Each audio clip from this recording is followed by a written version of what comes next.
لگتا ہے یہ اعتراض درست ہے بظاہر اکبر نقوی کا، اور اس سے آپ کو کیا لگتا ہے کہ واقعی ادارے کا وقار مجروح ہو رہا ہے اور کتنا؟ دیکھیں، مجھے اس بات میں کوئی شک نہیں ہے، جو ظاہر نقوی صاحب نے جو اعتراضات کیے وہ بالکل درست ہے۔ جب ان کے خلاف آڈیو لیکس کے حوالے سے ایک کمیشن بنا تھا اور اس میں جو 2 ججز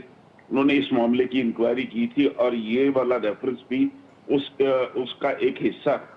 وہ جو آڈیو لیکس ہے اس کو بھی بنیاد بنایا گیا ہے ریفرنس میں،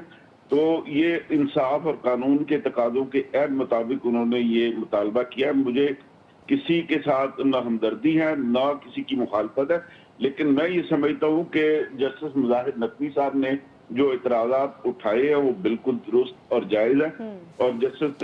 چیف جسٹس صاحب کو وہ دیکھنا چاہیے کہ جب وہ ہر معاملے میں قانون اور انصاف کی تقاضے جو ہیں وہ پورے کرنے جاتے رہے، اور اس سے پہلے بھی جب ایک معاملے میں وہ ان کی ذات انوالو ہوئی تھی تو انہوں نے کہا جب تک اس کا فیصلہ نہیں ہوتا وہ کسی بینچ میں نہیں بیٹھیں گے۔ تو یہ ایک بڑی اچھی مثال انہوں نے قائم کی تھی اب چیف جسٹس بننے کے بعد، تو اب یہ والا معاملہ اب ان کے اوپر آ گیا، تو یہ میں اس بات سے قطع نظر کہ وہ ان کو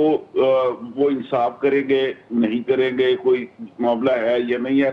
ایک ان کے ساتھ ایک انکوائری میں وہ فریق بن چکے ہیں، اور وہ انکوائری وہ انہوں نے سبمٹ کی ہے اور وہ ریفرنس کا حصہ ہے، تو انصاف کا تقاضا تو یہی ہے۔ اور جیسے کہ جسٹس مظاہر نقوی صاحب نے یہ اعتراض بھی اٹھا دیا، تو مجھے یہ لگتا ہے کہ وہ ان کے اعتراض کو آنر کیا جانا چاہیے، اور وہ ججز جو کہ